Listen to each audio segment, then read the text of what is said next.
Welcome to Southwest Florida Real Estate Update, hosted by local realtors Jim, Michael, and Morgan York of the York Real Estate Group of Downing-Frye Realty. Our show will bring you the most up-to-date information on the local real estate market, featuring the leading experts in the real estate field. Hi, and welcome to the Southwest Florida Real Estate Update. I'm Michael York of the York Real Estate Group, and today we're joined by our host, Jim York, and his guest, Don Ross Jr., President of Ross Title and Escrow. Thank you, Michael, for the introduction. Well, Don, thanks for coming back on the show again. You're welcome. We had a little break here for a month for summer vacation. So tell our viewers that haven't seen you before in the show a little bit about yourself. I'm an attorney here in Naples. I've been here, I've been practicing since 1981. I have a title company, Ross Title and Escrow. We're on 41, across from Pastrami Dan's. 8 people work for me, been with me a very long time, as long as 30 years or more. I'm also an owner and the attorney for Downing-Frye Realty. I've been the attorney for Downing-Frye for over 25 years and an owner for, 13, 14 years. So we do a lot of closings. I see it from all different angles, the realtor perspective since I'm at Downing-Frye, and also the closing perspective. So I get a broad overview of all the deals that flow through the real estate company as well as my own title company and law firm. Yeah, you get to see a lot of different angles. Yeah, it's amazing. Yes. So I know it's nice that we deal with you also, and thank you, that Jim.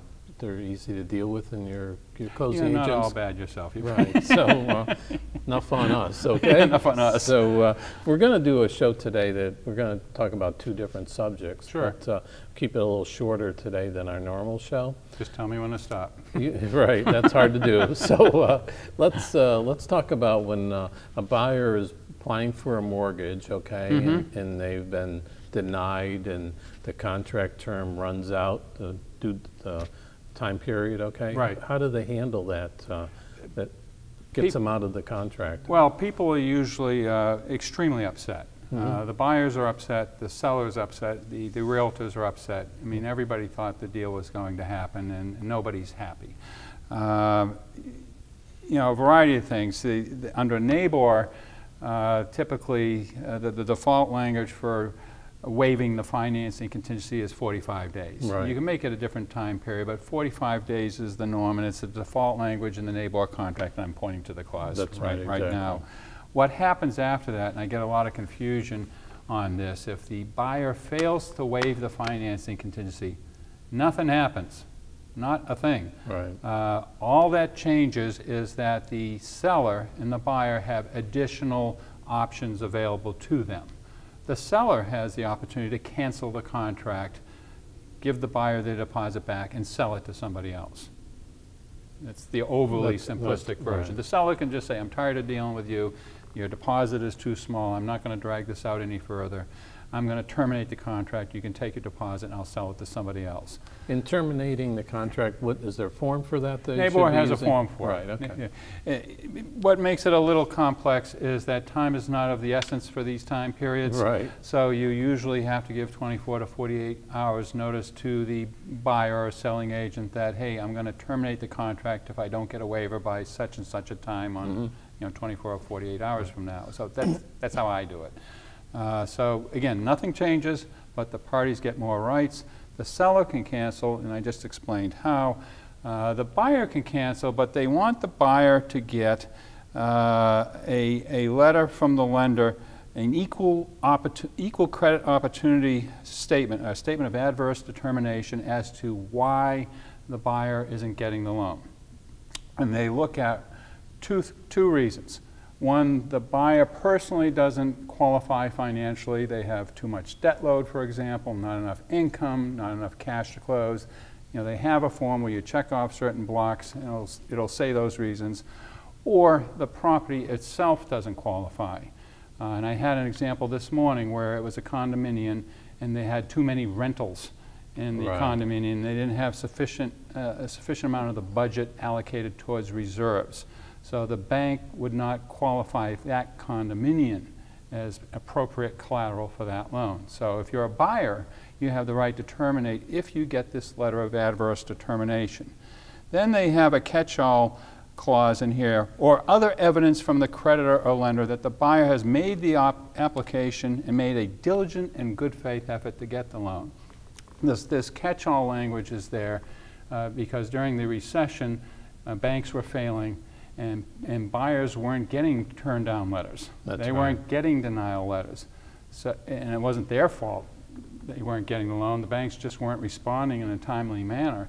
So they came up with an additional category of that if the buyer could show that they made a good faith effort and they really tried, they can terminate and get their money back. Yeah, and some people have changed jobs or there's been health reasons and they don't qualify at that point. A lot of people will buy something right before closing, Right. And I don't know if I don't want to pick on my family, I get in trouble, but I do have a son who wanted to buy a motorcycle right before closing, and I had to point out that the payment's $500 a month, and that's going to push you over your borrowing limit, and it would affect your ability to buy this particular condo.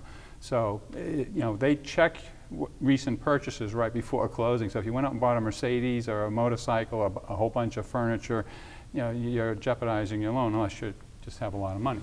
Well, hopefully the loan officer, or at least in our case, the ones we work with, tell them that prior to. If they're good, if they're good.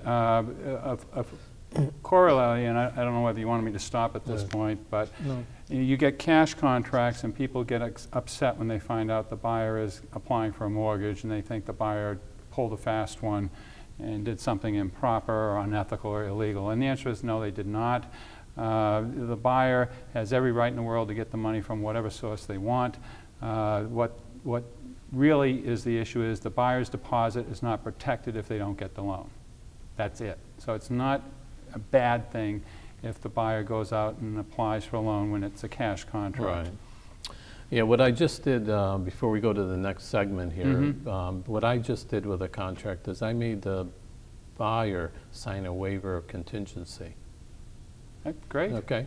So at the date of the, you know, the clause, if we gave them 30 days finance contingency, I had them sign the waiver right at the time of the contract because the deposit was fairly low and the offer was kind of low. So my seller thought, let's just we'll sign a waiver of contingency, and we don't have to be fighting over that after if they won't give us to it at that point. I mean, I get buyers ask me what happens and should they sign the waiver, and I don't know their financial situation. I don't know what the buyer makes. I don't know what they have in the bank. I didn't see the loan application, but I tell them they have to make their own business decision as to whether or not they want to put their deposit at risk. That's right. Or jeopardize losing this purchase agreement. Which one do you want to put at risk? Because either way, something's at risk. Well, I think we did pretty good on that question, okay? And we're going to take a little break here, and we're going to be right back. We're going to have a little commercial about the York Real Estate Group. Thank you. Thinking of buying or selling a home in Naples, Marco Island, Bonita, or Estero, Florida? Think of the most experienced York Real Estate Group, associated with the #1 brokerage in Southwest Florida, Downing Fry Realty, which produces yearly real estate transactions of over $1 billion. Jim, Michael, and Morgan make up the York Real Estate Group of Downing Fry Realty, with over $275 million in sales transactions, along with offering over 25 combined years' experience in the local market. The Yorks can offer the experience and trust you need in a realtor. Call them today at 239-273-6727 or visit their website at www.naplesyorkrealestate.com. Looking for a real estate closing agent in Southwest Florida? Ross Title and Escrow has over 25 years experience and has closed over 20,000 residential real estate transactions. Donald Ross Jr., president of Ross Title and Escrow and a practicing attorney in the state of Florida with a degree in taxation, is here to service your needs. Call Mr. Ross or one of our 4 closing agents for a free consultation today.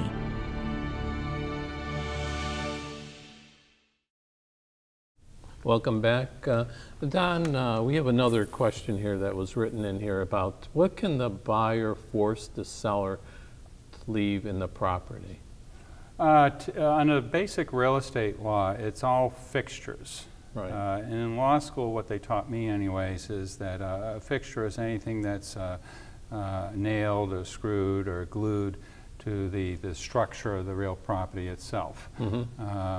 That goes with it. You can't disassemble the house and walk away with parts of the house, which I've had happen, by the way. I had the pillars off the front of a $1 million house, 4 bolts in each pillar, detached after the walkthrough, and the seller took them. Right. So, you know, anything that's attached goes with it. Nabor has 12 lines, 13 lines that list all the personal property specifically, because certain things have come into issue over the years so that people don't have a miscommunication on what's included or not. And that's a real problem, because people come from different states and different countries, and they're used to certain customs in New York versus Illinois versus California. So, you know, I always tell the agents, you know, go through lines 1 through 12 on the Nabor contract, especially if you're representing the seller, because it includes things like audio-visual home entertainment system. Right. And I'm a big stereo nut, and if I just signed this without even reading it and my stereo went with it, you know, I think I'd kill somebody. So, right. Myself probably, but you know, you don't want people to have a lack of a clear understanding as to what's going with the property. I even, you know, suggest sometimes you see mirrors in bathrooms and they're hanging on a hook. You know, you might want to check that, because people get it ticked off when you can just take it off the hook and the seller's allowed to keep it. That's right.